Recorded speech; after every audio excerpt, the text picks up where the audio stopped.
This first piece, this is the leadoff piece in the book. It's called Blue Christmas. And the only other thing I want to say before we get started is that this piece requires me to do somewhat frequently a terrible Elvis Presley impression. So I apologize for that ahead of time. So this is Blue Christmas. So you got a week to pull off your show and you're plumb stuck without a headliner. That's about the size of it, yes. Christmas Eve's a busy night, son. Usually do 3-4 shows Christmas Eve. Right. Well, I don't want to waste any more of your time. I'm sitting in a crummy, dilapidated booth with torn red leather seats at the Wishing Well, the last nightclub in town to allow smoking. The club's empty except for us, the bartender, and a few lingering musicians, but there's still a thick black fog in the room. King Cassidy smiles at me and bites down on his stogie. No waste, son. What time you start? 8. Who's the opener? We have jugglers, 2 kids from the Sunday school. He says. And 300 pounds of bulging white jumpsuit, sunglasses, and an oily pompadour pulls out a tiny pocket calculator soaked in sweat. And with a swift motion, the king of rock and roll unholsters a pen from a zippered pocket on his left shoulder. Now let's see. Mr. Cassidy, I interrupt. Obviously, you've got some talent. Why would you possibly want to do this? Afraid I don't follow. I'm sorry. Could you just stop for a minute and be a regular person? It's difficult to talk to you this way. The bartender and a couple of Cassidy's bandmates glance over at us. I forget I'm on his turf here, not mine. He looks at me, hurt, angry. It's hard to read Elvis. I'm sorry, I say, I don't mean to waste your time. I just don't understand. I do this for a living, son, he says. Yes, but not for Jews, I say. He takes a long, deep breath, says nothing. I'm sorry, I say, this was my mistake. The wind in the parking lot's torrential, about 60 miles an hour. I get in the car, turn the motor over, pray it won't stall in this crappy neighborhood. And there's a rapping at my window. Cassidy, he's pissed. He gestures for me to roll down the window. I roll it down. He shoves a manila folder at me, his black hair flapping in the wind. Take a look, he says. I open the folder. It's his headshot, a huge, ultra-bright, smirking hound dog. Other side, he says. It's his resume. TV and stage appearances, his real name, phone, address, real name. I look at him incredulous. He braces, holding his pompadour for dear life. You're Jewish? Julie and I sit in the living room eating popcorn, staring at the television, mesmerized. On the nearby infant monitor, Eddie, our son, snores quietly in his room. On TV, King Cassidy finishes a set bellowing to an enraptured hall of Kiwanis. He's good, says Julie. Look at him. Can you believe you're going to spend money on Mort Saul? This is a jackpot, Rob. He's perfect. He's just not perfect for the JCC. I mean, nobody's going to come if I tell them it's Elvis. So tell them it's Jewish Elvis. I stare at her. Get him to sing Blue Hanukkah or something. It's so obvious, Rob. I feel a minor onset of hives suddenly creeping up the back of my neck. What if he doesn't go for it? He's an Elvis impersonator. Ask him. Absolutely not, says a pissed off Presley. This isn't a game to me, Mr. Chaikin. Rob. I take my profession very serious. You're Jewish and you're Elvis. Come on, there's got to be other Jewish Elvises out there. Well, call them then, because I'll be no party to mockery. Cassidy, look, it's just, I'm afraid that members of this community won't show up for an Elvis concert. It's not that your show isn't good. It's just that this is an extremely conservative group and Viva Las Vegas isn't something they usually associate with. Not my problem, he sighs. I know, I just want to get an audience for you. I want the show to be good. Mr. Chaikin, you bring your crowd in with no billing as Jewish Elvis, and I'll give them a show they'll remember, guaranteed. I hear his deep mammoth cave breathing waiting for me. God, I've got less than a week. Okay, I said, okay, I'll get him in. The next day at work, Everything is Christmas, Christmas, Christmas, Christmas. Okay, they've got a tiny electric menorah. 10% of the staff's Jewish after all, but really it's all Christmas.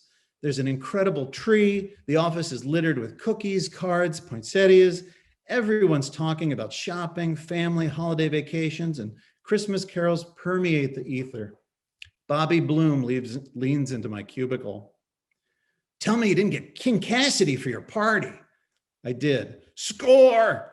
Bobby daps me, calls over to the adjacent cubes. You literally forget this guy isn't the real thing, he says. That's how good he is.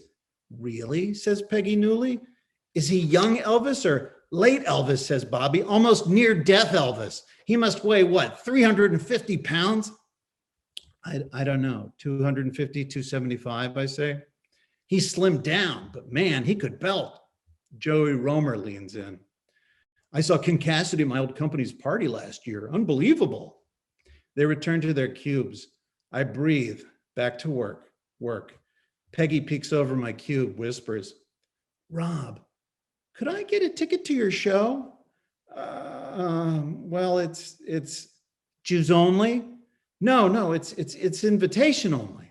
She smiles politely. Oh, okay, she says, disappointed. Thought you needed the money.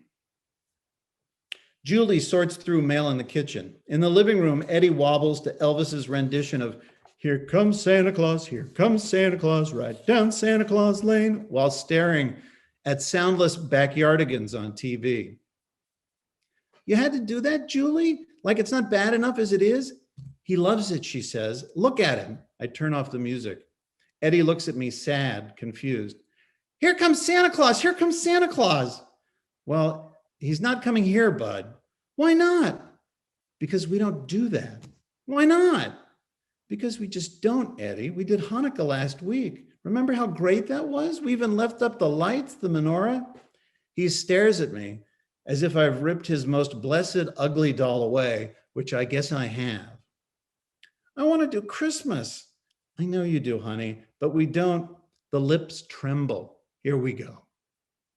Hey, look what I found. I pull a DVD out of my briefcase. Dinosaurs, a movie about dinosaurs. They celebrate Christmas? No, they just eat things and fight and chase each other. And in this one, they end up in New York. He stares at it, deciding. Look, Mom, he says, dinosaurs. Very cool, honey. Why don't you put it on?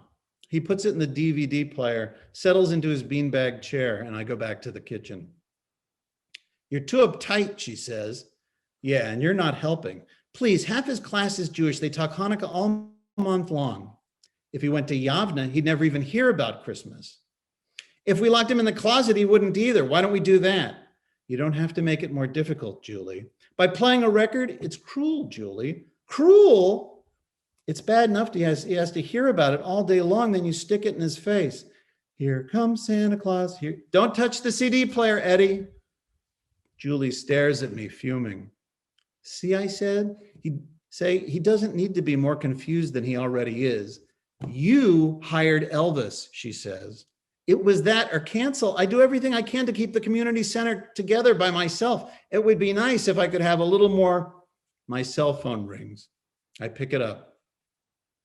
Dr. Berman. Yes, I spoke to him. He'll work out fine.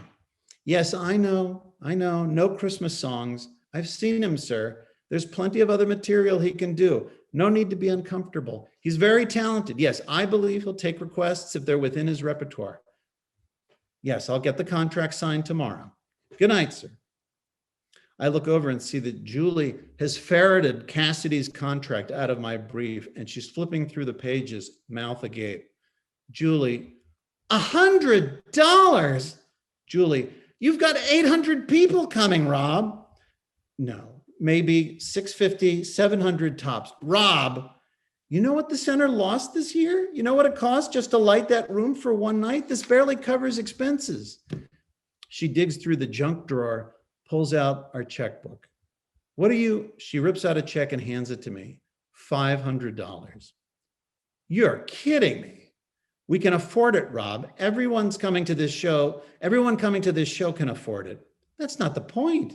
You give him this check, Rob. No, You give it to him or I'll give it to him. I don't care which. Jesus, Julie.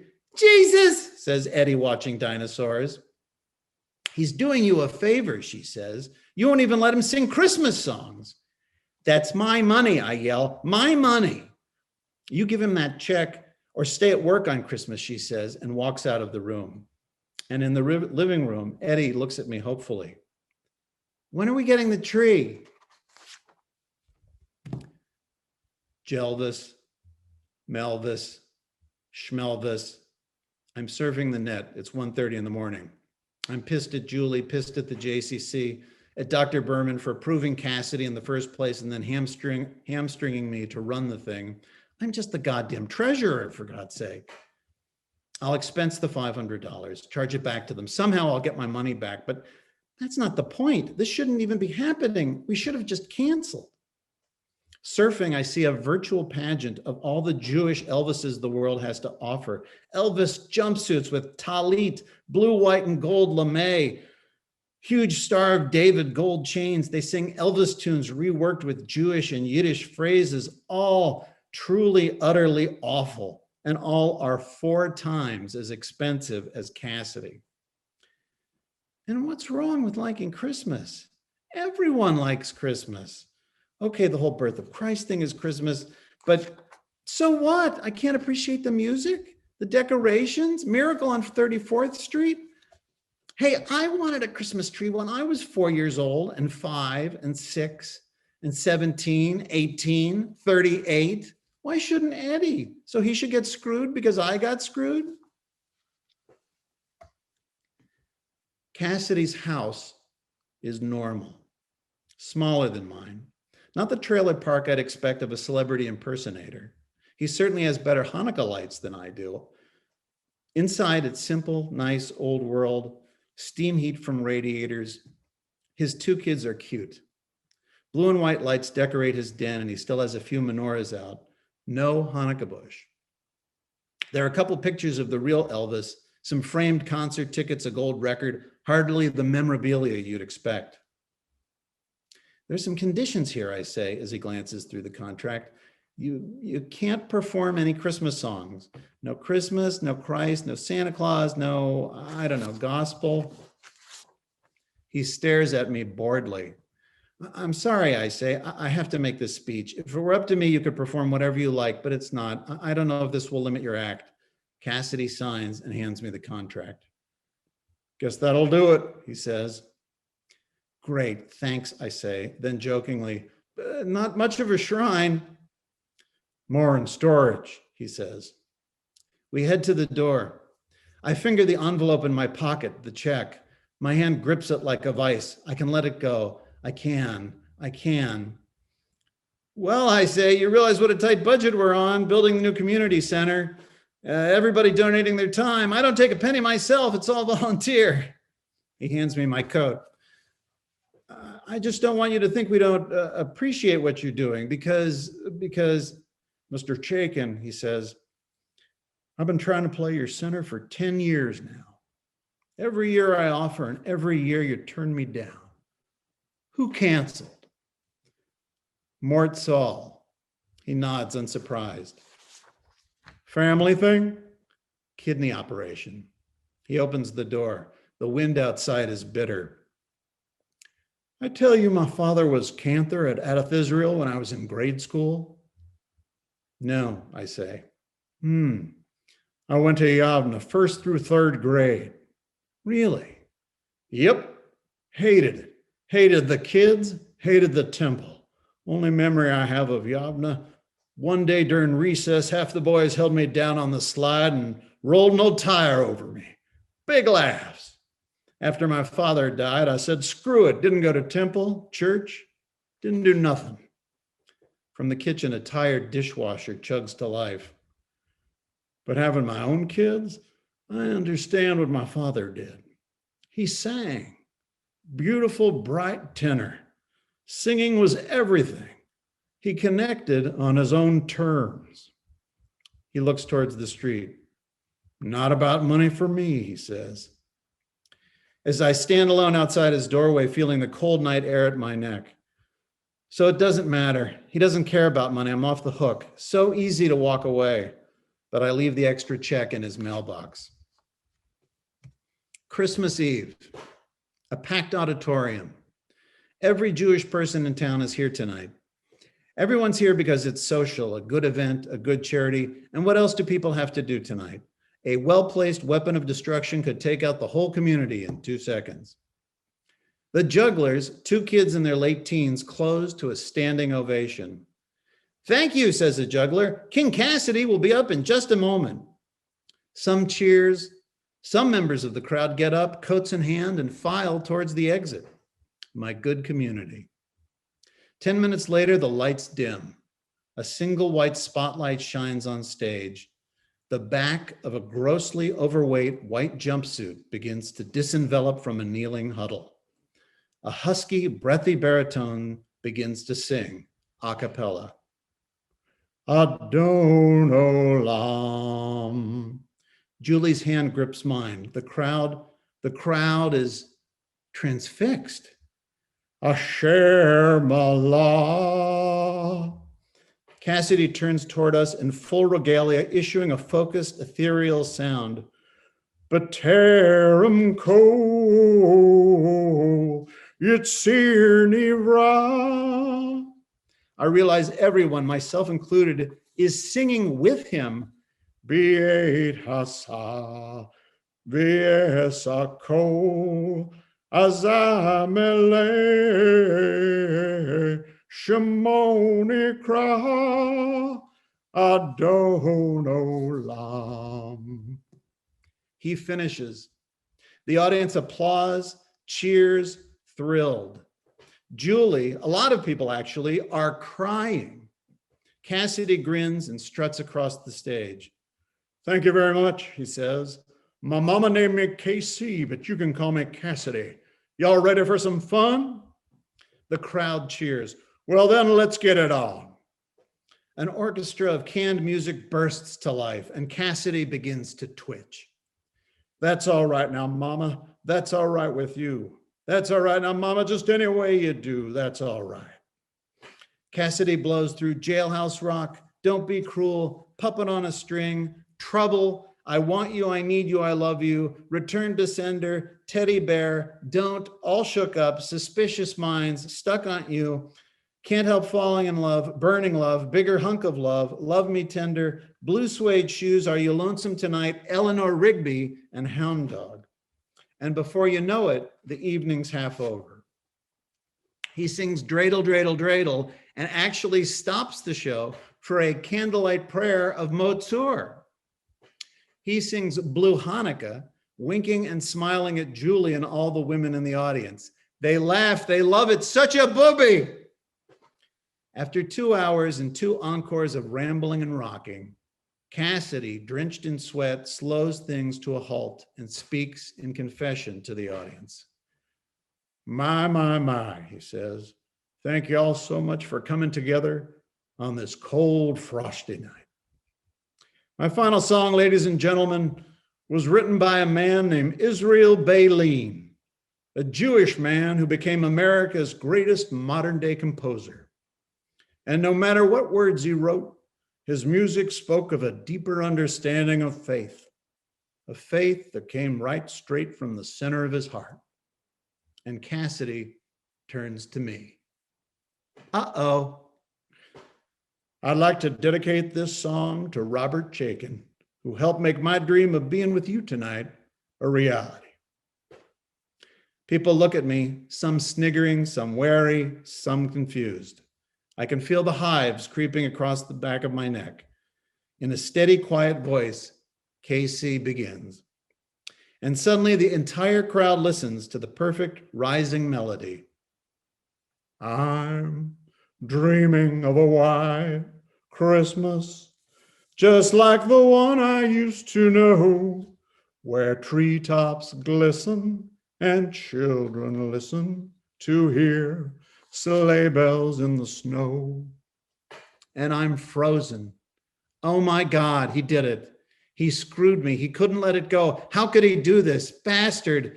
I imagine congregants setting fire to the building, the roof caving in, rocks thrown at my house, and I'm flush red. But I realize everyone's quiet, listening. And a few seats over, I hear in a whisper, Irving Berlin was Jewish? Eddie tugs on my arm. His head bobs and he smiles at me. So happy. Julie smiles and sings along in her atonal warble. Everyone is singing in one shining, brilliant voice. How do they all know this song? Do all Jews have Christmas albums? Rob Chicken, ladies and gentlemen, says Cassidy. And everyone claps for me, for me.